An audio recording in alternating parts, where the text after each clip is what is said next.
This is Future Radio. Now, another event happening locally is the Five Elements exhibition taking place at the Undercroft until the 28th of September. It's open 10 a.m. to 5 p.m. I'm joined by Helen Wells and Gennady Ivanov. Hello, both of you. Hello. Hello. Welcome along to the studios here at Future Radio. So, Gennady, can you tell me who came up with the idea of this exhibition? This idea came from a few years ago. I've been working with art science project, and for a few years with science, Trevor Davies from UK and John Pomeroy from Canada, we joined together.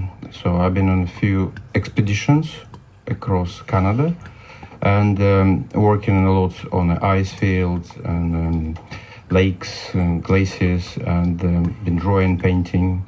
So this idea come from, and a lot done, and we done a book as well. Oh, yeah. wow. I'll tell later a little bit about this. Please do. We'll be very interested. So the art is based on your experiences out there in the landscapes? Yeah, this is more about landscapes, fragility of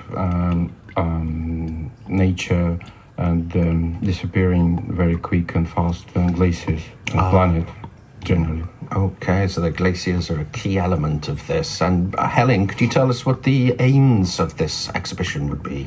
Well, it's the Five Elements is thinking about our human impact on the earth, on all the different, the fire, air, water. And so 13 artists have come together. So again, invited another 12 artists to collaborate with him on this show, and all of us in one way or another are exploring our impact on the earth in many different ways. So you've got people like Deanna Tyson, who's making kimonos which explore climate change, the atomic energy, for example. And Andy Hornet, who collects found material, detritus, and makes sculptures out of it. Callum Seeley, who's also creating paintings but with found stuff on the streets of Norwich. And my work, I've been exploring the impact of the fashion industry on the planet. So I do it through my own clothes history and feelings and experiences held in things I've worn, but interwoven with data about the impact of the fashion industry. Okay, and the fast fashion is a big thing still, isn't it? Yeah, so really the aim of it is to try and invite people in to think about our impact on the earth, and of course both the beauty and the destruction of what's going on, and how we might do things a bit differently.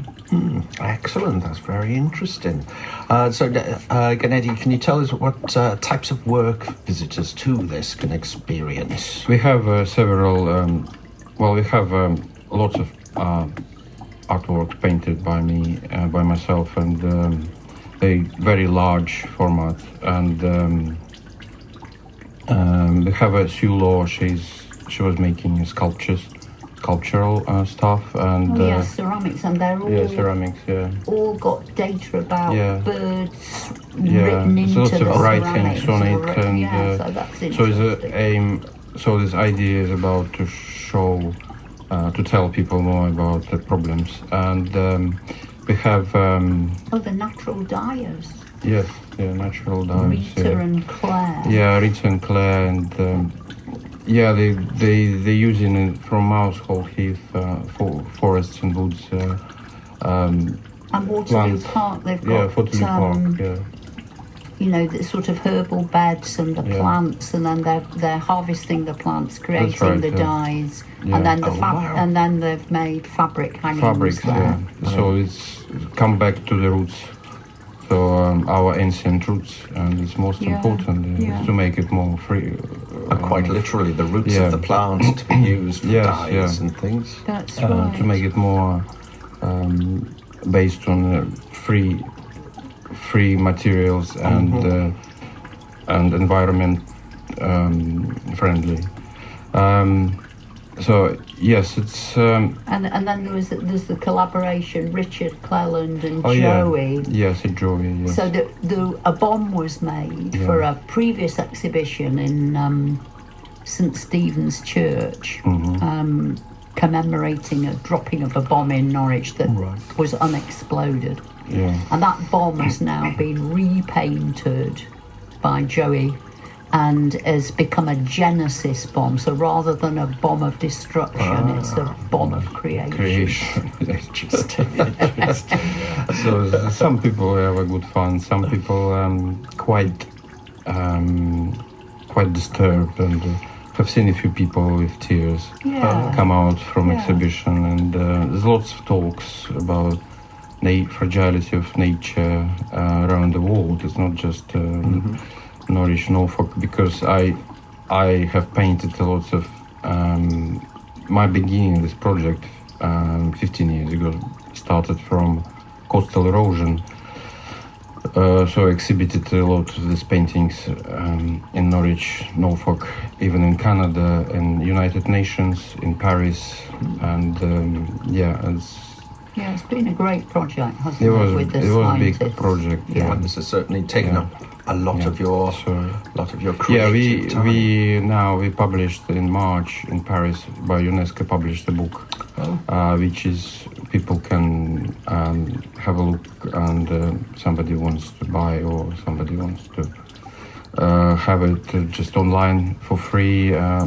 UNESCO digital library to look, and there's lots of information, more than 140 illustrations in the book, and lots of scientifically proved captions. So scientists wrote all captions.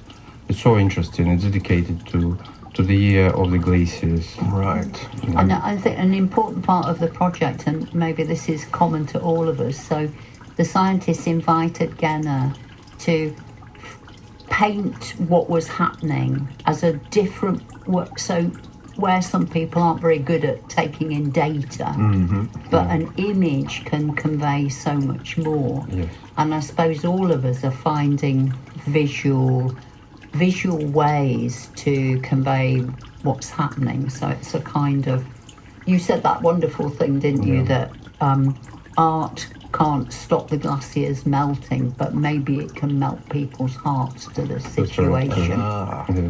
And give people an emotional That's hold right. on So it. that they actually feel invested in this earth that they're part of. Because scientists, when I met them first time, they rejected me totally. They said, no, it's impossible to work with artist science. It's not work. It doesn't work. So, and later I started to show my stuff, and they was shocked. They just feel as more. They start to feel more, and they invited me to try to visit glaciers in Canada. And so there's a big organization. So I had 3-4 expeditions across Canada. I've been Arctics, I've been Yukon glaciers, and visited most impacted glaciers on the planet. Wow. And what sort of medium do you work with? I work mainly in oils, painting, so large format oil canvases. And I do lots of pastel drawings. Quite imposing images Yes, in their scale. Yeah, it's very visually disturbing sometimes. Okay, right. Well, that's some woman was standing by the coastal erosion painting, and she said, I feel dizzy. I feel like I'm flying above this because it's so big. Right, engulfed in the canvas. But that painting, I love it because first of all, the view's slightly from the air, and one of the detached houses is flying off from the coastline. So it's got those resonances with, the Wicked Witch of the West and all those kind of layers of images, but you get a real sense of both the detachment of the